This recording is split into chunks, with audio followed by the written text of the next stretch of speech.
యేసుక్రీస్తు వారి నామంలో చేరువచ్చిన అందరికీ వందనాలు. దేవుని యొక్క మహాకృపను బట్టి మనందరం చివరి విజ్ఞాపన కూడికి మనం ఏ విధంగా రావడానికి దేవుడు ఇచ్చిన కృపే అని మనం చెప్పుకోవచ్చు. ఎందుకంటే కార్యారంభం కంటే కార్యాంతం మేలన్నారు. చివరి విజ్ఞాపన ఈరోజు మనకి చివరి విజ్ఞాపన శనివారం అని మనం చెప్పుకోవచ్చు. అందుకే ఈరోజు మనం దేవుని యొక్క సన్నిధిలో మనం ఉండి ప్రార్థించడం మనకి చాలా ఆశీర్వాదం అనే విషయాన్ని మనం గుర్తుపెట్టుకోవాలి. సరే, ఈరోజు మనం ఇంతకు ముందులానే మనం బైబిల్ గ్రంథంలో నుండి ఒక నలుగురు చేసిన ప్రార్థనలు ఈరోజు కూడా మనం ధ్యానించుకుందాం. నలుగురు ఏ విధంగా ప్రార్థన చేశారు, వారి జీవితాల నుండి మనం ఏం పాఠం నేర్చుకోవాలి అనే విషయాల గురించి మనం కొన్ని విషయాలు నేర్చుకోవడానికి ప్రయత్నం చేద్దాం. చూడండి, న్యాయాధిపతుల గ్రంథం 11వ అధ్యాయము. న్యాయాధిపతుల గ్రంథం 11వ అధ్యాయము 30-31 వచనాలు తీసిన వారు చదవండి.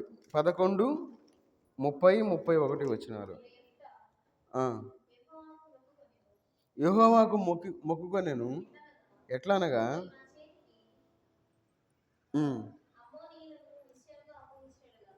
అమ్మోనీయులను నిశ్చయముగా అప్పగించిన ఎడల నేను అమ్మోనీయుల యొద్ద నుండి క్షేమముగా తిరిగి వచ్చినప్పుడు నన్ను ఎదుర్కొనుటకు నా ఇంటి ద్వారము నుండి బయలుదేరి వచ్చినదేదో అది యెహోవాకు ప్రతిష్ఠితమగును, మరియు దహనబలిగా దానిని అర్పించదన. నేను ప్రార్థన చేసుకుందాం. మహోన్నతుడైన దేవా, సర్వాధికారి అయిన దేవా, నీకు వందనాలు తండ్రి.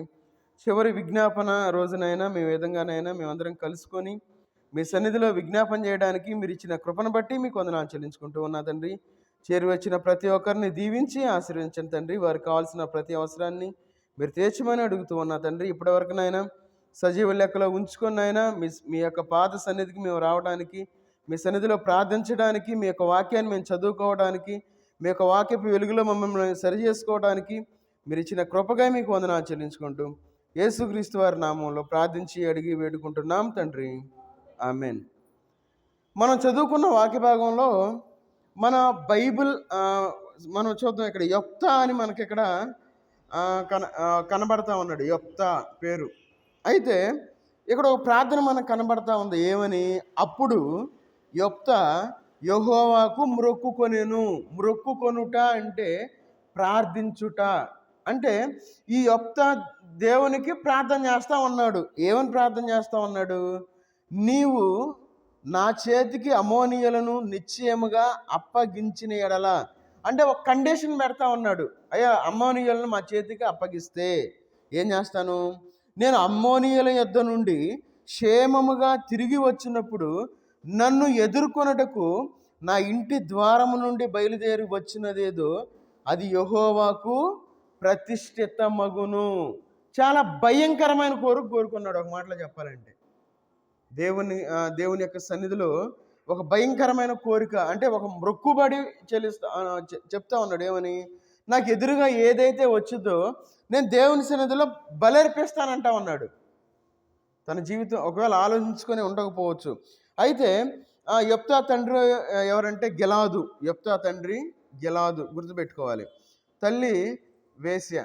అయితే గిలాదు కుమారులు ఏం చేశారంటే, వేసి కుమారుడు మాకొద్దు, స్వాస్థ్యంలో మాకు పాలు భాగస్తుడు కాదు అని చెప్పి ఏం చేశారు? యొప్తాని గెంటు వేశారు. అయితే ఈ గిలాదు పెద్దలందరూ కలిసి చివరికి ఏం చేశారంటే మరలా అక్కడికి వెళ్ళిపోయి అడుగుతారు, అయ్యా నువ్వు రావాలి, మా మీద ప్రధానిగా ఉండాలి, యుద్ధం చేయాలి, మమ్మల్ని గెలిపించాలి అని చెప్పి రిక్వెస్ట్ చేసి ఏం చేశాడు? సరే వచ్చాడు. వచ్చిన తర్వాత ఏమవుతా ఉందంటే అక్కడ మనం చదివిన వాక్య భాగం, అప్పుడు యొప్తా యెహోవాకు మ్రొక్కుకొనెను. ఒక మొక్కుబడి మనం చూస్తూ ఉన్నాం, ఒక ప్రార్థన మనం చూస్తూ ఉన్నాం. ఎందుకంటే బైబిల్లో ఒక మనిషిని బలిచ్చిన సందర్భం ఇదే. బైబిల్ మొత్తంలో చూస్తే ఒక మనిషిని ఎక్కడ బలిచ్చారు? అయితే మనకు ఒక డౌట్ రావాలి. అబ్రహాము మరి బలిచ్చేటప్పుడు దేవుడు ఏం చేశాడు? ఆగు అని చెప్పి దేవుడు ఆపాడు. అయితే ఈ యొప్తా జీవితంలో మరి ఎందుకు అట్లా చేయలేదు? ఒకసారి మనం ఆలోచించుకుందాం. ఎందుకంటే దేవుడు బలిని అడిగాడు కాబట్టి దేవుడు ఏం చేశాడు? అడ్డగించాడు. దానికి ఆల్టర్నేట్గా దేవుడు ఏం చేశాడు? ఒక ఆల్టర్నేట్గా దేవుడు చూసి పెట్టాడు. అయితే ఇక్కడ మనం మొక్కుబడి అంటే మనం దేవుణ్ణి మొక్కేటప్పుడు మనం చాలా జాగ్రత్తగా ఉండాలి. చాలామంది ఈ లోకంలో ఏం చేస్తూ ఉంటారంటే సడన్గా చెప్పేస్తారు, నేను మందిరానికి ఇది చేస్తాను, నేను మందిరంలో ఆ పని చేస్తాను, లేదంటే మందిరంలో ఈ పని చేస్తాను, మందిరానికి అది ఇస్తాను, లేదంటే ఏదో వారి ఇష్టానుసారంగా ఒక మొక్కుబడి చేసుకుంటారు. దేవునికి ప్రార్థన చేసేవారుగా ఉంటారు. చివరికి ఏం చేస్తారంటే ఆ ప్రార్థన నిలబెట్టుకోలేని వారుగా ఉంటారు వారి జీవితంలో.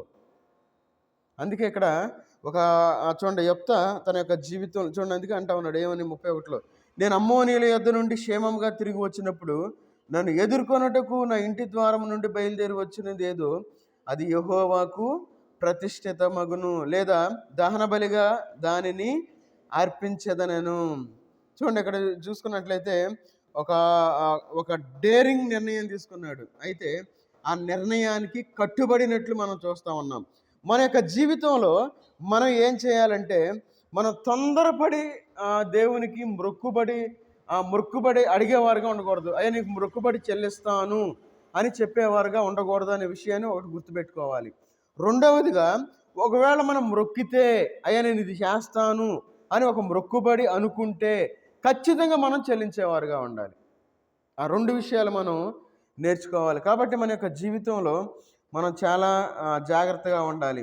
ఎందుకంటే దేవుని యొక్క మొక్కుబడి చేసేటప్పుడు మనం చాలా జాగ్రత్తగా ఉండాలి అనే విషయాన్ని ఇక్కడ యెఫ్తా చేసిన ప్రార్థనలో మనకి దేవుడు చూపిస్తూ ఉన్నాడు. కాబట్టి మన యొక్క జీవితంలో మన యొక్క ప్రార్థన మనం చేసేటప్పుడు మనం మొక్కుబడులు ఏ విధంగా ఉన్నాయి.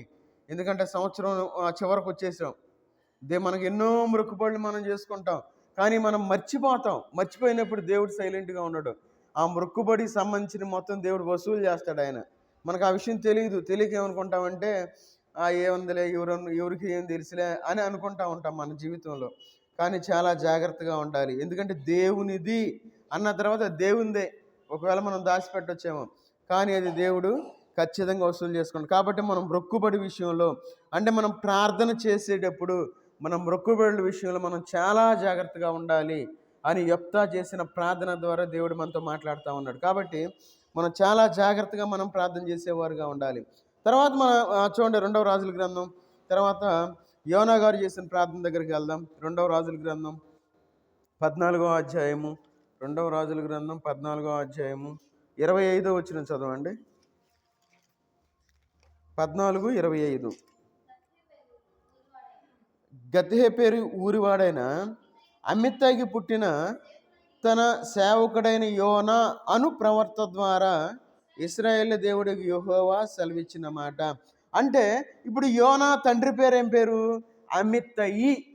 గుర్తుపెట్టుకుందాం, యోనా తండ్రి పేరు అమిత్తయి. ఆయన స్వగ్రామం ఏంటది? గత్హేపెరు. కొన్ని విషయాలు మనం గుర్తుపెట్టుకోవాలి. యోనా ఊరు పేరు అంటే మనం చెప్పగలగాలి. ఏం చెప్పగలగాలి? గత్హేపెరు యోనా ఊరి పేరు. యోనా అక్కడ పుట్టాడు. తర్వాత తండ్రి పేరు అమిత్తయి. సరే, యోనా ఏమని ప్రార్థన చేస్తూ ఉన్నాడు చూడండి. యోనా గ్రంథం 2వ అధ్యాయము, యోనా గ్రంథం 2వ అధ్యాయము 1-2 వచనాలు చదవండి. యోనా గ్రంథం 2వ అధ్యాయము.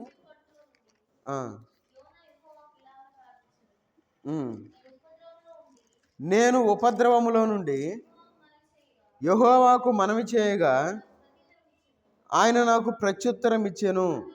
పాతాళ గర్భములో నుండి నేను కేకలు వేయగా నీవు నా ప్రార్థన అంగీకరించి ఉన్నావు. ఇక్కడ యోనా ప్రార్థన చేస్తూ ఉన్నాడు. యోనా ఎందుకు ప్రార్థన చేస్తూ ఉన్నాడు? ఏమని ప్రార్థన చేస్తూ ఉన్నాడు చూడండి, ఒకసారి చూద్దాం. ఏమంటా ఉన్నాడు? నేను ఉపద్రవములో నుండి యెహోవాకు మనవి చేయగా. మనం యోనాను పరిశీలించినట్లయితే ఒక తిమింగళం యోనాను మింగేసింది. తిమింగళం మనకి సాధారణంగా సముద్రంలో నివసించే తిమింగళాలు 10 రకాల తిమింగళాలు ఉన్నాయి. ఈ 10 రకాల తిమింగళాల్లో ఒక్క తిమింగళానికి మాత్రమే దాని యొక్క కడుపులో ఆక్సిజన్ ఉత్పత్తి అయింది. మిగతా 9 రకాల తిమింగళాలకి కడుపులో కార్బన్ డైఆక్సైడ్ రిలీజ్ అయ్యింది. ఎందుకంటే మనం కూడా ఆక్సిజన్ తీసుకుంటాం, బయటికి కార్బన్ డైఆక్సైడ్ను వదిలేస్తాం. అట్లాగే ఈ తిమింగళాల్లో ఒకే ఒక్క తిమింగళం జాతికి చెందిన తిమింగళాలు లోపల ఆక్సిజన్ వదులుతూ ఉంటాయి, అంటే ఉత్పత్తి చేసేవిగా ఉంటాయి. ఈ తిమింగళం యోనాను మింగింది. యోనా సజీవంగానే ఉన్నాడు. చాలామంది తెలియక ఏమనుకుంటారంటే యోనా చనిపోయాడు, చనిపోయిన తర్వాత కొంతమంది ఇట్లా అనుకుంటా ఉంటారు, పాతాళానికి వెళ్ళిపోయాడు, పాతాళానికి వెళ్ళిపోయిన తర్వాత దేవునికి ప్రార్థన చేశాడు, ప్రార్థన చేసిన తర్వాత యోనాని మరలా బ్రతికించి మళ్ళా జీవంతో తేరాన ఊయమని ఆ యొక్క మత్యానికి దేవుడు చెప్పాడు, ఊసాడని చెప్పుకొస్తూ ఉంటారు. కాదు, అంటే ఈ చేప గర్భంలో ఉన్నప్పుడు అది ఎట్లా ఉందంటే బాగా వేడిగా ఉంటుంది. మనం మన భూగోళం లోపలికి వెళ్తూ ఉంటే లోపల ఎట్లా ఉంటుందంటే వేడి వస్తుంది. అట్లాగే మన కడుపులో కూడా చాలా వేడిగా ఉంటుంది. ఎందుకంటే లోపల కొన్ని ఆమ్లాలు ఉత్పత్తి అవుతూ ఉంటాయి. మన యొక్క జీర్ణం అవ్వాలంటే అంత వేడి ఉంటేనే లోపల జీర్ణం అయ్యిద్ది. ఎందుకంటే ఈ చేప కడుపులో యోన ఉన్నప్పుడు చాలా వేడిగా ఉంది. అయితే యోన ఏమనుకున్నాడు, నేను చచ్చిపోయాను, పాతాళానికి వెళ్ళిపోయాను, నేను మృతుల్లోకంలో ఉన్నాను, నేను ఇబ్బంది పడతా ఉన్నాను, చాలా వేడిగా ఉంది. అందుకే ఇక్కడ యోనా గారు ప్రార్థన చేస్తూ ఉన్నారు. ఏమని ప్రార్థన చేస్తూ ఉన్నారు? పాతాళ గర్భంలో నుండి నేను కేకలు వేయగా. ఏమనుకుంటా ఉన్నాడు? నేను పాతాళంలో ఉన్నాను, లేదంటే నేను మృతుల్లోకంలో ఉన్నాను, నేను చనిపోయి ఉన్నాను, నేను కేకలు వేస్తూ ఉన్నాను, నీవు నా ప్రార్థన అంగీకరించి ఉన్నావు అంటా ఉన్నాడు. ఎవరు? యోనా గారు. ఈ యోనా చేసిన తప్పేంటి? యోనా ఏం చేశాడు? దేవుని యొక్క సముఖం నుండి పారిపోతా ఉన్నాడు. దేవుని యొక్క మాట చొప్పున జీవించకుండా దూరంగా వెళ్ళిపోతా ఉన్నాడు యోనా. మన ఆత్మీయమైన జీవితంలో మనం ఎట్లా జీవిస్తూ ఉన్నామంటే యోనా చేసిన పనే మనం చేస్తూ ఉన్నాం. యోనా అంటే దేవుడు చెప్పిన మాటను మనం పక్కన పెట్టేశాం, మన ఇష్టానుసారంగా మనం వెళ్ళిపోతూ ఉన్నాం. అందుకే మనం ఉపద్రవంలో మనం నివసిస్తూ ఉన్నాం, అనేకమైన బాధల్లో నివసిస్తూ ఉన్నాం, అనేకమైన వేదనలో నివసిస్తూ ఉన్నాం. మనం పాతాళం అంత శ్రమల్లో మనం కూరుకుపోయిన స్థితిలో మనం ఉన్నాం. అందుకే యోనా గారు ఇక్కడ మాట్లాడుతూ ఉన్నాడు. ఏమనంటే, నేను ఉపద్రవములో నుండి యెహోవాకు మనవి చేయగా. ఈ రాత్రికాల సమయంలో ఎవరైతే దేవుని నుండి దూరంగా వెళ్ళిపోతూ ఉన్నారో వారు దేవునికి ప్రార్థన చేస్తే దేవుడు ఖచ్చితంగా వారి ప్రార్థన వింటారు అనే విషయాన్ని మనం గుర్తుపెట్టుకోవాలి. మనం అనుకుంటాం నేను చాలా దగ్గరగా ఉన్నాను అనుకుంటాం, పచ్చి అబద్ధం అది. ఎందుకైందంటే మనం దేవుని సన్నిధిలో ప్రార్థన చేయాలి. మన దేవుని సన్నిధే మనకి ఏదో కష్టంగా మనం ఫీల్ అయిపోతూ ఉన్నాం, రాలేకపోతూ ఉన్నాం. కాబట్టి మన యొక్క జీవితంలో చాలా జాగ్రత్తగా ఉండాలి. ఎందుకంటే యోనా దేవుని యొక్క సన్నిధి నుండి దూరంగా వెళ్ళిపోయిన స్థితిలో ఉన్నాడు. మనం దేవుని వైపు తిరిగి, యోనా ఏ విధంగా అయితే దేవుని వైపు తిరిగి దేవునికి ప్రార్థన చేస్తూ ఉన్నాడు, అదే విధంగా మనం దేవునికి ప్రార్థన చేస్తే దేవుడు మన యొక్క ప్రార్థన ఆలకించేవాడుగా ఉన్నాడు. ఆయన మన యొక్క ప్రార్థన ఆలకించి దేవుడు మన యొక్క స్థితిని, మన యొక్క గతిని మార్చేవాడుగా ఉన్నాడు. అందుకే ఈ లోకంలో మనం చాలా జాగ్రత్తగా ఉండాలి. అందుకే చూడండి, 7వ వచనం చదవండి. కోపంలో నుండి నా ప్రాణమును నాలో మూర్ఛిల్లగా నేను యెహోవాను జ్ఞాపకము చేసుకుంటుని నీ పరిశుద్ధాలయములోకి నీ యొద్దకు నా మనవి వచ్చాను. చూడండి, ఇక్కడ యోనా గారికి ఎప్పుడు గుర్తొస్తూ ఉంది? ఎప్పుడు కష్టంలో ఉన్నప్పుడు గుర్తు చేసుకుంటా ఉన్నాడు. ఎందుకంటే మనం దేవుణ్ణి మర్చిపోయాం. మనం బాధలో ఉన్నప్పుడు దేవ స్తోత్రం, స్తుతి అనుకుంటాం. మన యొక్క జీవితంలో మనం ఆ విధంగా మనం ఉండకూడదు. అందుకే చూడండి, యోనా తన యొక్క జీవితంలో ఎంతో శ్రమలో ఉన్నాడు. అందుకే నేను కోపంలో నుండి నా ప్రాణమును నాలో మూర్ఛిల్లగా, అంటే నా వల్ల కాదు, నేను చనిపోయాను, ఇక నేను పడిపోయాను అనుకుంటా ఉన్నాడు. ఎందుకంటే ఆ యొక్క చేప కడుపులో అలాంటి బాధన పడతా ఉన్నాడు యోనా. అయితే తన యొక్క జీవితంలో దేవుడు గొప్ప కార్యాన్ని చేసినట్లు మనం చూస్తా ఉన్నాం. అందుకే 9వ వచనం, కృతజ్ఞతాస్తులు చెల్లించి నేను నీకు బలులను అర్పింతును, నేను మ్రొక్కుకొనిన మ్రొక్కుబళ్లను చెల్లింపక మానను, యెహోవా యొద్దనే రక్షణ దొరుకును. ఎందుకు మనం విజ్ఞాపన ప్రార్థన చేయాలి అంటే మన దేవుని యొద్ద రక్షణ ఉన్నది. మన దేవుణ్ణి ఆశామాషగా మనం ఆరాధించట్లా, మన దేవుణ్ణి అల్లరితో కూడి మనం ఆరాధించట్లా, మన దేవుణ్ణి మనం ఏం చేస్తూ ఉన్నాం? దేవుని వైపు తిరిగి మనం ప్రార్థించేవారుగా ఉన్నాం ఈ లోకంలో. కాబట్టి దేవుడు మన యొక్క మొర ఆలకించేవాడుగా ఉన్నాడు. అందుకే అంటా ఉన్నాడు ఇక్కడ, కృతజ్ఞతాస్తుతులు చెల్లించి నేను నీకు బలులను అర్పింతును. బలి అనేది సమర్పణను చూపిస్తూ ఉంది. నేను బలి అర్పిస్తా నీకు, నేను మ్రొక్కుకొన్న మ్రొక్కుబళ్లను చెల్లింపక మానను. చూడండి, మన జీవితంలో దేవుని దగ్గరే మనకు రక్షణ. మనందరం సజీవులుగా ఉన్నాము అంటే దానికి కారణం మనం తినే తిండి కాదు. మనం ఒకవేళ వ్యాయామం చేయొచ్చేమో, అయితే మనం చేసే వ్యాయామం కాదు. దేవుడు మనల్ని కాచి కాపాడుతూ ఉన్నాడు అనే విషయాన్ని మనం గుర్తుపెట్టుకోవాలి. యోనా అంటే గువ్వ అని అర్థం. యోనా అంటే గువ్వ, ఆ పేరుకి అర్థం గువ్వ అని మనం గుర్తుపెట్టుకుందాం. చూడండి, మన యొక్క జీవితంలో మనం చాలా జాగ్రత్తగా ఉండాలి. యోనా చేసిన ప్రార్థన, దేవుని నుండి దూరంగా వెళ్ళిపోయిన తర్వాత మరలా దేవుని వైపు తిరిగి మరలా దేవునికి దగ్గరగా వచ్చిన వాడుగా ఉన్నాడు. కాబట్టి మన జీవితంలో మనం ఏం చేయాలి? దేవుని యొక్క వాక్యానుసారంగా మనం జీవించేవారుగా ఉండాలి. తర్వాత చూడండి, తర్వాత ఆదికాండం 25వ అధ్యాయము, ఆదికాండం 25వ అధ్యాయము 20-21 వచనాలు చదవండి. ఆదికాండం 25వ అధ్యాయము 20-21. ఇస్సాకు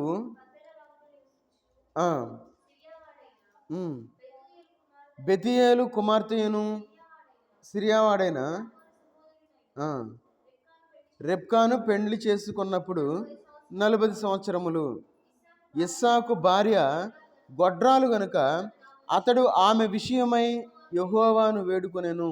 యెహోవా అతని ప్రార్థన ఆలకించెను కనుక అతని భార్య అయిన రెబ్కా గర్భవతి ఆయను. ఇక్కడ మనం ఇస్సాకు చేసిన ప్రార్థన మనం చూస్తూ ఉన్నాం. ఇస్సాకు ప్రార్థన చేశాడు. ఇస్సాకు ప్రార్థన చేసిన తర్వాత ఏమైంది? 20 సంవత్సరాల తర్వాత దేవుడు ఏశావుని, తర్వాత యాకోబుని ఇచ్చినట్లు మనం చూస్తూ ఉన్నాం. ఎందుకంటే 20 సంవత్సరాలు దేవుడు ఎందుకు వెయిట్ చేయించాడు? దేవుడు 20 సంవత్సరాలు ఆగవలసి వచ్చింది దేవుని సన్నిధిలో. అయితే ప్రార్థన చేసిన తర్వాత దేవుడు ఏశావుని, తర్వాత యాకోబుని ఇచ్చినట్లు మనం చూస్తూ ఉన్నాం. వీరిద్దరూ 2 గొప్ప సంతానాలుగా ఆశీర్వదించబడ్డారు. దేవుడు ఎందుకంటే వారిని ఆ విధంగా ఆపింది, లేదంటే వెయిట్ చేయించింది. ఉదాహరణకి మనం 10th క్లాస్, మన బిడ్డలు 10th క్లాస్ పాస్ అయిన వెంటనే ఉద్యోగం మనం చేయించామనుకోండి, వారికి మంచి ఉద్యోగం వచ్చిద్దా? అసలు ఉద్యోగం వచ్చిద్దా? అసలు రాదు, చాలా కష్టం. ఏం చేస్తాం? మన బిడ్డల్ని 10th అయిపోయిన తర్వాత ఇంటర్మీడియట్ చదవాలి, ఇంటర్ తర్వాత డిగ్రీ చదవాలి, డిగ్రీ తర్వాత పీజీ చేయాలి, తర్వాత పిహెచ్డి చేయాలి. పిహెచ్డి చేత పట్టుకుంటే ఒక ఉన్నతమైన స్థితికి వెళ్ళినప్పుడు అప్పుడు ఒక గ్యారంటీ ఉంటుంది. ఏమని? నా బిడ్డ మంచి ఉద్యోగంలో స్థిరపడతాడు, లేదంటే నా బిడ్డ మంచి ఉద్యోగం వస్తుంది అని గ్యారంటీ ఉంటుంది. అయితే అట్లా కాకుండా మనం అంటే 10th క్లాస్ చదివిన వెంటనే ఉద్యోగం కావాలంటే ప్యూన్ ఉద్యోగం వచ్చింది మహా అయితే. ఏది? ఒక అటెండర్ ఉద్యోగం, అది కూడా కష్టమే, ఎందుకంటే ఇప్పుడు పరిస్థితులను బట్టి. కాబట్టి మన యొక్క ఇక్కడ ఇస్సాకు సంతానం ఆశీర్వదించబడడానికి 20 సంవత్సరాలు వెయిట్ చేశాడు. మరి మన జీవితంలో మనం ప్రార్థన చేస్తూ ఉన్నాం. తర్వాత అబ్రహాము 25 సంవత్సరాలు వెయిట్ చేశాడు. అవునా కదా? దేవుడు ఆశీర్వదించినట్లు మనం చూస్తూ ఉన్నాం. అయితే మనం చాలా ఈ రోజుల్లో మనం ఏం చేస్తున్నామంటే, మన యొక్క జీవితంలో మనం ఎన్నాళ్ళు వెయిట్ చేయాలని చెప్పి మన క్వశ్చన్ మార్క్ వచ్చింది. ఒకవేళ అది ఒక ఉద్యోగం విషయం కానివ్వండి, లేదంటే మన యొక్క సంతానం విషయం కానివ్వండి, లేదంటే మన బిడ్డల యొక్క చదువు విషయం కానీ, దేవుని యొక్క చిత్తానుసారంగా దేవుడు మనకిస్తారు అనే విషయాన్ని మనం గుర్తుపెట్టుకోవాలి. ఎందుకంటే ఇస్సాకు ఆ భార్య గొడ్రాలుగా ఉంది. అందరూ అనుకున్నారు ఆ గొడ్రాలు, ఆ బిడ్డల పొట్టరు అని ఎంతగా అవమానించారు. కానీ దేవుడు ప్రార్థన చేయటం వల్ల, ఎట్లా ప్రార్థన చేయాలి? దేవుని యొక్క సన్నిధిలో ఉండి మనం ప్రార్థించేవారుగా ఉండాలి. అందుకే దేవుడు వాళ్ళని ఆశీర్వదించినట్లుగా, అందుకే 23వ వచనంలో చూడండి, 23వ వచనంలో, అప్పుడు యెహోవా ఆమెతో ఎట్లనెను, 2 జనములు నీ గర్భములో కలవు, 2 జనపదములు నీ కడుపులో నుండి ప్రత్యేకముగా వచ్చును, ఒక జనపదము కంటే ఒక జనపదము బలిష్టమై ఉండును, పెద్దవాడు చిన్నవానికి దాసుడగనని ఆమెతో అనెను. చూడండి, ఇక్కడ చూడండి, గొప్ప జన సమూహం బయటకు వచ్చింది. ఏశావు, యాకోబు. చూడండి, మన యొక్క జీవితాలు గొప్పగా ఉండాలని దేవుడు అనుకుంటా ఉంటారు. అందుకే చూడండి, ఎఫెసీ రాసిన పత్రిక 3వ అధ్యాయము, ఎఫెసీలు రాసిన పత్రిక 3వ అధ్యాయము 20వ వచనం చదవండి. ఎఫెసీలు రాసిన పత్రిక 3వ అధ్యాయము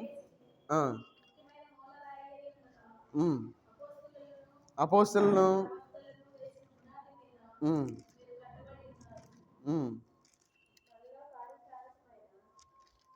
3:20 మనలో కార్యసాధకమైన తన శక్తి చొప్పున మనము అడుగు వాటన్నిటికంటేను ఊహించు అన్నిటికంటేను అత్యధికముగా చేయ శక్తి గల దేవునికి క్రీస్తు యేసు మూలముగా సంఘములో తరతరములు సదాకాలము మహిమ కలుగునుగాక. ఎక్కడ కలిగిద్ది మహిమ? సంఘంలో కలగాలి. సంఘంలోకి మనం రావాలి. సంఘంలో ఉండి మనం ప్రార్థన చేయాలి. సంఘంలో మనం బలాన్ని పొందేవారుగా ఉండాలి. సంఘంలో మనం ఎట్లా ఉండాలి? అంతకంతగా అభివృద్ధి చెందేవారుగా ఉండాలి. మరి బాప్తిస్మం తీసుకొని మనం ఇంట్లో ఉన్నాం కదా, ఏది మన అభివృద్ధి? మనం అనుకుంటాం ప్రార్థన తెగ చేస్తాం, తెల్లవారులు మనం ప్రార్థన చేస్తాం. దేవుడు మన ప్రార్థన వింటాడా? ఖచ్చితంగా దేవుడు మన ప్రార్థన వినడు. ఎందుకంటే మన దేవుడు సంఘములో, అంటే మనం దేవుని యొక్క మందిరంలో మనం ఎట్లా ఉండాలి? అందుకంటాడు ఇక్కడ ఏమని, మనలో కార్యసాధకమైన తన శక్తి చొప్పున. ఎక్కడ ఉంది దేవుని యొక్క శక్తి? మనలో ఉంది. ఉదాహరణకి యవనస్తులు ఎక్కడికి వెళ్తారు? జిమ్కి వెళ్తారు. యవనస్తులు ఎక్కడికి వెళ్తారు? జిమ్కి వెళ్తారు. ఎందుకు వెళ్తారు జిమ్కి? వారు బాగా జిమ్ చేశారనుకోండి, కండలు చూడండి ఎట్లా అనగానే ఎట్లా ఉబ్బు వచ్చింది, ఎట్లా షేప్ వచ్చింది, ఎట్లా షేప్ వచ్చేస్తుంది చేతులు రెండు. తర్వాత ఎట్లా అనగానే ఇట్లా మొత్తం 6 ప్యాక్ అంటారు కదా, ఇట్లా మొత్తం కనపడుతుంది. ఇట్లా అనగానే అట్లా బయటకు వచ్చేస్తాయి కండలు. ఒకవేళ జిమ్కి వెళ్ళలేదనుకోండి, జిమ్కి వెళ్ళని బాడీ ఉంది అనుకుందాం, ఆ జిమ్కి వెళ్ళని బాడీ ఇట్లా కండలు వచ్చేస్తాయా? ఎంతసార్లు అన్నా ఏం ఉండదు ఆడ, అంతా ఒకేలాగా ఫ్లాట్గా కనపడింది. చూడండి, జిమ్కి వెళ్తే కండలు బయటకు వస్తున్నాయి. మరి జిమ్కి వెళ్ళని వాళ్ళకి ఏముండదు, అక్కడ ఎంతన్నా ఎట్టన్నా మనకు పొట్ట బయటకు వచ్చింది అంతే జిమ్కి వెళ్ళకపోతే. చూడండి, ఎందుకంటే ఈ మాట చెప్తా ఉంది, మనలో కార్యసాధకమైన తన శక్తి, అంటే దేవుడు తన యొక్క శక్తిని మనలో ఉంచాడు. ఆయన ఆ శక్తిని మనం బయటికి తీసుకురావాలంటే ఏం చేయాలి? శుభ్రంగా కడుపు నిండా తినాలి, చక్కగా కంటి నిండా నిద్రపోవాలి, ఆరాధన కూడా రావసరం లేదు.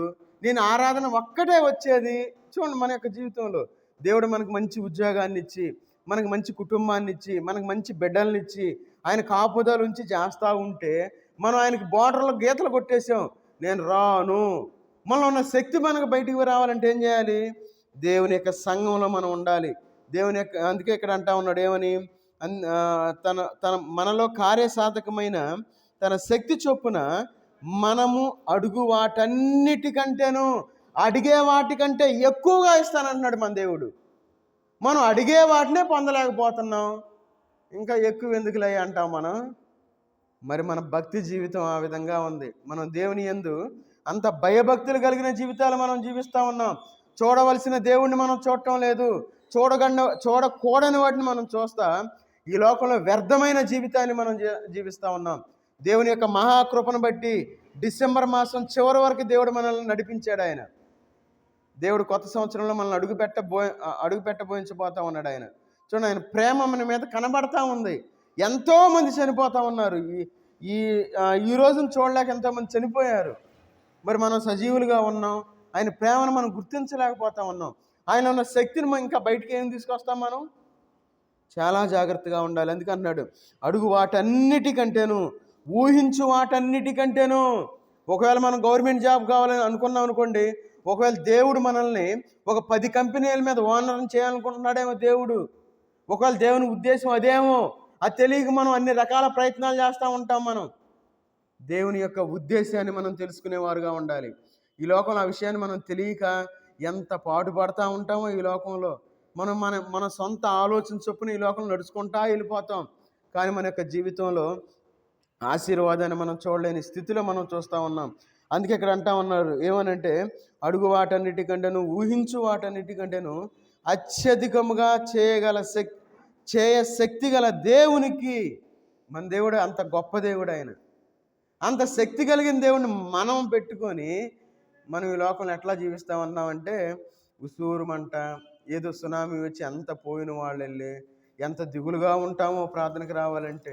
ఈరోజు సంఘ కూడిగా, విజ్ఞాపన కూడికి వెళ్ళాలా? ఏముందిలే, ఏం అడుగుతాడులే, అబ్బాయి మా అంత వయసు లేదులే, ఏముందిలే అని మనం అనుకుంటాం. ఈ లోకంలో చాలా జాగ్రత్తగా ఉండాలి. దేవుడు తన యొక్క వాక్యం ద్వారా మనల్ని హెచ్చరించినప్పుడు, ప్రార్థన అంటే మనకు గిట్టదు. మిగతా అన్ని యాక్టివిటీస్లో మనం ఉంటాం, అన్ని యాక్టివిటీస్లో మనమే ముందు కనపడేది. చాలా జాగ్రత్తగా ఉండాలి. అందుకే క్రీస్తు యేసు మూలముగా ఎక్కడ సంఘములో ఈ విషయాన్ని మనం గుర్తుపెట్టుకోవాలి. సంఘము దేవుని యొక్క సన్నిధి, దేవుని యొక్క మందిరము, ఆయన పరిశుద్ధుల యొక్క గుంపు అని మనం గుర్తుపెట్టుకోవాలి. సంఘములో తరతరములు సదాకాలము మహిమ కలుగును. దేవుని మందిరానికి ఎవరైతే వస్తారో వారి కుటుంబాలు మాత్రమే ఆశీర్వదించబడతాయి. దేవుని సన్నిధిలో ఎవరైతే ప్రార్థన చేసేవారుగా ఉంటారో, ప్రతి ఆదివారం దేవుని యొక్క బలలో చేతులు వేసేవారుగా ఉంటారో, ఆ కుటుంబాలు మాత్రమే ఆరోగ్యాన్ని, ఆశీర్వాదాన్ని, దీవెనలు కలిగి ఉంటాయి అనే విషయాన్ని మనం గుర్తుపెట్టుకోవాలి.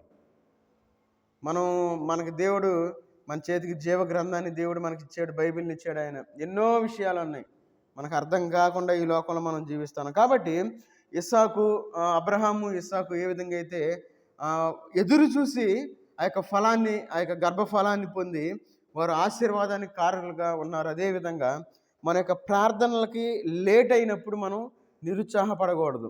దేవుని సన్నిధిలో మనం ఎదురు చూసి ఆయన యొక్క శక్తిని మనం బయటికి తీసుకొచ్చేవారుగా ఉండాలి. ఆయన యొక్క మహిమను మనం దేవుని యొక్క మందిరంలో మనం చూసేవారుగా ఉండాలి అని దేవుని యొక్క వాక్యం మనకి సెలవిస్తూ ఉంది. చివరగా ఎజ్రా గారు చేసిన ప్రార్థన కూడా చూద్దాం ఈరోజు. చూడండి, ఎజ్రా గ్రంథం 10వ అధ్యాయము.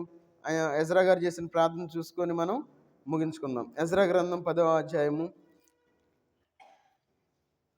1, 2, 3 వచనాలు తీసిన చదవండి. ఎజ్రా ఏడ్చుచు దేవుని మందిరము ఎదుట సాష్టాంగ పడుచు పాపమును ఒప్పుకొని ప్రార్థన చేసిన. చాలు, తర్వాత కంటిన్యూ చేద్దాం. ఎజ్రా ఏం చేస్తున్నాడు? కడుపు నిండా అన్నం తిని చక్కగా కాలక్షేపానికి మన ఇంటి ముందు ఏదో అరుగుల మీదో లేదా ఏదో చివరి సరదా కూర్చొని నాకు మైక్ వినబడుతుందిలే, నేను వింటున్నానులే అని అనుకోవాలా. ఏం చేశాడు చూడండి, ఎజ్రా ఏడ్చుచు బాధ. ఎందుకు బాధ?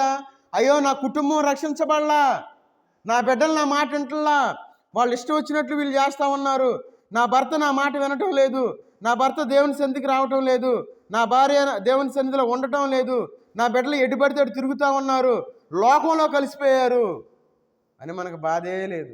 ఎందుకు లేదు మనకు బాధ? దేవుని యొక్క వాక్యాన్ని మనం గ్రహింపు లేని వారిగా మనం జీవిస్తూ ఉన్నాం. బోధకులుగా మనం చెప్పేవాళ్ళమే తప్పిపోయాం అనుకోండి, ఏం చేస్తాం? ఈ వ్యవస్థ ఇంతే ఉంది, ఈ వ్యవస్థలో ఉన్నప్పుడు నేను ఇంతే అన్నాం అనుకోండి, పరలోకంలో మనకు ఖాళీ ఉండదు. అసలు ఆయన గెట్ అవుట్ అంటాడంటే దేవుడు, అంతే.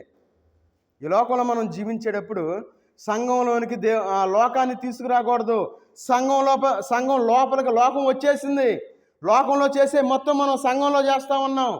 చాలా జాగ్రత్తగా ఉండాలి. మన కుటుంబం పరిశుద్ధమైన కుటుంబాలుగా ఉండాలి. అందుకే ఇక్కడ ఎజ్రా గారు ఏం చేస్తూ ఉన్నారంటే, ఏడుస్తూ దేవుని యొక్క మందిరం ఎదుట సాష్టాంగపడి ప్రార్థన చేసినట్లు మనం చూస్తూ ఉన్నాం. మన జీవితంలో మనం చాలా జాగ్రత్తగా ఉండాలి. ఆ విషయాన్ని మనం మర్చిపోయాం. చూడండి, అక్కడ ఎజ్రా ఏడ్చుచు దేవుని మందిరం ఎదుట సాష్టాంగ పడుచు పాపమును ఒప్పుకొని ప్రార్థన చేశాను. ఈ లోకంలో మనం పాపం చేస్తా, అదే నేను దేవుణ్ణి స్తుతిస్తూ ఉన్నాను, నా బిడ్డ బాగా ఆరాధిస్తూ ఉన్నాడు, లేదా నేను దేవుణ్ణి ఆరాధిస్తూ ఉన్నాను, ఇదే దేవుని యొక్క క్రమము అనే స్థితిలో మనం జీవిస్తూ ఉన్నాం. నిజమైన క్రమం చెప్పే దగ్గరికి ఎవరు రారు. ఎందుకు రారు? ఏం చెప్పేది, ఆడంత వాక్యం ఏమంటుంది, వాక్యంలో ఏమంటుంది అంటారు. చూడండి, చాలా జాగ్రత్తగా ఉండాలి మన యొక్క జీవితంలో. ఎందుకంటే ఎజ్రా గారు తన యొక్క జీవితంలో ఏడుస్తా ప్రార్థన చేస్తా ఉన్నాడు. తర్వాత చదవండి. ఇశ్రాయేలులో పురుషులు, స్త్రీలు, చిన్నవారు మిక్కిలి గొప్ప సమూహముగా అతని వద్దకు కూడి వచ్చి బహుగా ఏడవగా, ఎలామీయుడగు యెషీయేలు కుమారుడైన షెకన్య ఎజ్రాతో ఇట్లా, మేము దేశమందుండు అన్యజనులను స్త్రీలను పెండ్లి చేసుకొని మా దేవుని దృష్టికి పాపము చేసితిమి. అయితే ఈ విషయంలో ఇశ్రాయేలు తమ నడవడి దిద్దుకొందురని నిరీక్షణ కద్దు. కాబట్టి ఈ పని ధర్మశాస్త్రానుసారముగా జరుగునట్లు ఏలినవాడనైనా నీ యోచనను బట్టి, దైవాజ్ఞకు భయపడి వారి యోచనను బట్టి ఈ భార్యలను వారికి పుట్టిన వారిని వెలివేయించదమని మన దేవునితో నిబంధన చేసుకొనేను. వీళ్ళందరూ ఏం చేశారంటే నిబంధన చేసుకుంటా ఉన్నారు. అయ్యా, మేము లోకస్తులతో కలము, మేము భక్తి చేస్తున్నాం వాళ్ళతో మేము కలము, వాళ్ళ దగ్గరికి మేము వెళ్ళాము, మేము ఒక నిబంధన చేసుకుంటాము, మేము వాక్యానుసారంగా ఈ లోకంలో నడుస్తాము, ఆ యొక్క గొడవగా ఉండే లేదంటే దేవుణ్ణి సమాధానం స్థితిలో ఉన్న వాళ్ళ దగ్గర మేము వెళ్ళాము అని ఒక తీర్మానం మనం తీసుకునేవారుగా ఉండాలి. అందుకే చూడండి, ఇక్కడ ఏమన్నా, మేము దేశమందున అన్యజనులలోని అన్యజనులు ఎవరైతే వాక్యానుసారంగా ఈ లోకంలో జీవించరో వారందరూ అన్యజనులు అని మనం గుర్తుపెట్టుకోవాలి. ఒకవేళ వాళ్ళు వాక్యం బోధించవచ్చు, అపవాది వాక్యం బోధించాడు, దయ్యాలు వాక్యాన్ని బోధిస్తా ఉన్నాయి. దయ్యం వాక్యం బోధించిందని దయ్యం దగ్గరికి మనం వెళ్తామా? వెళ్ళం. ఎందుకు? అది దయ్యం కాబట్టి. దయ్యాలు యేసుక్రీస్తు వారిని చూసి అయ్యా నువ్వు దేవుని కుమారుడు అని గుర్తుపట్టినాయి. ఎవరు గుర్తుపట్టింది? దయ్యాలు గుర్తుపట్టినాయి, మనుషులు గుర్తుపెట్టలేకపోయారు. అయితే దయ్యాలను పూజిస్తాం మనం, దయ్యాలను మనం పూజించము. కానీ ఈ సమాజంలో ఏం జరుగుతూ ఉందంటే అదే జరుగుతూ ఉంది. అన్యజనుల ఆచారాలు దేవుని యొక్క మందిరంలో కనబడతా ఉన్నాయి. కాబట్టి మనం చాలా జాగ్రత్తగా ఉండాలి. మళ్ళీ వాటి గురించి వివరించి టైం సరిపోదు కాబట్టి నేను వివరించను. ఆల్రెడీ మనం ఒక్కసారి ఆలోచించేద్దాం, ఏం జరుగుతుంది, క్రైస్తవం ఎక్కడికి పోతా ఉంది, మన యొక్క కుటుంబాలు ఏ విధంగా ఉన్నాయి, మన యొక్క ఆధ్యాత్మికత ఎక్కడుంది. పౌలు గారు ఏ విధంగా సేవ చేశారు, ఆయన ఎంత కష్టపడ్డారు. పౌలు గారు కూడా సంపాదించుకోవచ్చుగా. ఈ లోకంలో మనం జీవించేటప్పుడు చూడండి, మనంతా కార్పొరేట్ అయిపోయింది. ఏది? దేవుని యొక్క వాక్యం, దేవుని యొక్క బోధ కూడా. చాలా జాగ్రత్తగా ఉండాలి ఈ లోకంలో మనం జీవించేటప్పుడు. ఎజ్రా గారు ఏ విధంగా అయితే నిబంధన చేసుకొని దేవుని యొక్క సన్నిధిలో వారందరూ ఏ విధంగా నిబంధన చేసుకుని ఉన్నారో, మేము అన్యజనులతో కలవము, అన్యాచారాలు పాటించే వాళ్ళతో మేము కలవము, వాక్యానుసారంగా మేము ఉంటాము అని మనం ఒక తీర్మానం తీసుకోవాలి. మనం ఎన్నిసార్లు చెప్పినా అదే బాటలో మనం వెళ్తూ ఉంటాం. ఏ ఉందిలయ్యా, వాక్యమేగా, ఏ ఉందిలయ్యా. చూడండి, మనం ఎంత సింపుల్గా తీసుకుంటాము. దయ్యాలు వాక్యాలు చెబుతాయి. అందుకే కక్ష చేతనైనను మిష చేతనైనను దేవుడు మార్చుకుంటా ఉంటాడు. వాక్యం వాక్యం ద్వారా మనం మార్చబడాలి. మార్చబడిన తర్వాత వాక్యానుసారంగా మనం ఉన్నాం లేదు చూసుకోవాలి. కళ్ళు మూసుకొని మనం నడవకూడదు. కళ్ళు మూసుకొని మనం నడిచామనుకోండి మన జీవితాలు బాగుండవు. ఇప్పుడు జరుగుతుంది అదే. కాబట్టి మన యొక్క ఆత్మీయమైన జీవితంలో ఒక తీర్మానం మనం అందుకే 3వ వచనంలో అంటా ఉన్నారు, కాబట్టి ఈ పని ధర్మశాస్త్రానుసారముగా జరుగునట్లు మన పని, మన యొక్క భక్తి జీవితం ఎట్లా ఉండాలి? వాక్యానుసారంగా ఉండాలి. వాక్యానుసారంగా లేకపోతే అది ఎవరైనా, ఎంత జ్ఞానం కలిగిన వాళ్ళైనా, ఎంత శక్తి కలిగిన వాళ్ళైనా డోంట్ కేర్ అనేలాగా ఉండాలి మనం. ఒకవేళ వాళ్ళ ద్వారా మనం బెనిఫిట్ పొందుతున్నా సరే వాళ్ళని వదిలిపెట్టేసి మనం ఉండాలి. అట్లా కాకుండా కాంప్రమైజ్ అయ్యామంటే మనం ఆశీర్వదించబడము అనే విషయాన్ని మనం గుర్తుపెట్టుకోవాలి. అందుకే మనం ఒక్కడం చాలు దేవుని యొక్క సన్నిధిలో మనం ఒక తీర్మానం, మన కుటుంబాన్ని నడిపించడానికి ఒక నిబంధన చేసుకొని మనం ఈ కొత్త సంవత్సరానికి మనం అడుగుపెట్టేవారుగా ఉండాలి మనం. ఎందుకే ఎజ్రా గ్రంథంలో ఎజ్రా గారు ఏడుస్తా ప్రార్థన చేస్తూ ఉన్నారు. అందుకే ఈ లోకంలో మనం జీవించేటప్పుడు చాలా జాగ్రత్తగా ఉండాలి. ఈ లోకంలో మన ఇష్టానుసారంగా మనం జీవిస్తే మనం ఆశీర్వాదం చూడలేం, శ్రమను అనుభవిస్తాం. మనం ఆశీర్వాదానికి కారకులుగా ఉండాలి, మనం ఆశీర్వదించబడాలి. దేవుడు అందుకే మనల్ని ఎందుకు పిలుచుకున్నాడు? ఆయన ఆశీర్వదించబడడానికి దేవుడు పిలుచుకున్నాడు. ఎందుకు ఆశీర్వాదం చూడలేకపోతా ఉన్నాం? మన కుటుంబాలు అంతే ఉన్నాయి, ఆశీర్వదించబట్టలా. అయ్యి అంతేలే, మీ దేవుడు మమ్మల్ని శోధిస్తున్నాడు అనుకుంటారు చాలా. కాదు, మనం ఆశీర్వదించబడాలి అంటే మనం చాలా జాగ్రత్తగా ఉండాలి. అందుకే 9-15 చదవండి. ఒక్కో చిన్న చదువుకొని ముగించుకుందాం. యెహోవా ఇశ్రాయేలు దేవా, నీవు నీతిమంతుడై ఉన్నావు, అందువలన నేటి దినమున ఉన్నట్లుగా మేము శేషించి నిలుచున్నాము. చిత్తగించుము, మేము నీ సన్నిధిని అపరాధులము కనుక నీ సన్నిధిని నిలుచుటకు అర్హులము కామని ప్రార్థన చేసితిరి. కాబట్టి మన యొక్క జీవితంలో మనం ప్రార్థన చెయ్యటానికి కూడా అర్హులం కాదు, పచ్చి అబద్ధాలు ఆడుతూ ఉన్నాం. ఈ లోకంలో అదే మనం చేసేది. తీర్మానం తీసుకుంటాం మొదటి కొత్త సంవత్సరంలో, సంఘ కూడికి నేను ఆబ్సెంట్ అవ్వను. లేదుగో ఆ తీర్మానం తీసుకున్న వాళ్ళు అందరూ అనుకుంటారు, ఎట్టకు తెలుసు అంటది ఈ మాట చెబుతున్నాను అనుకుంటారు. నాకేం తెలియదు. ఒక తీర్మానం తీసుకొని కట్టుబడి ఉండాలి. ఆ తీర్మానం చొప్పున ఈ లోకంలో మనం నడిచేవారు కానీ దేవుడు మనల్ని బహుగా ఆశీర్వదిస్తాడు, ఆశీర్వదించును గాక. కాబట్టి యొప్తా చేసిన ప్రార్థన మనం ఈ రాత్రికాల సమయంలో మనం చూసాం. తర్వాత యోనా గారు చేసిన ప్రార్థన మనం చూసాం. తర్వాత ఇస్సాకు చేసిన ప్రార్థన మనం చూసాం. తర్వాత ఎజ్రా గారు చేసిన ప్రార్థన. ఏ విధంగా అయితే ఈ నలుగురు ప్రార్థన చేశారో, ఈ నలుగురు జీవితాల నుండి మనం ఆ యొక్క వాళ్ళు చేసిన ప్రార్థనను బట్టి మనం ఈ లోకంలో జీవించడానికి ప్రయత్నం చేద్దాం. కాబట్టి మనందరం తల వంచి ఒకరి తర్వాత ఒకరు విజ్ఞాపన చేద్దాం. అందరం తల వంచుదాం.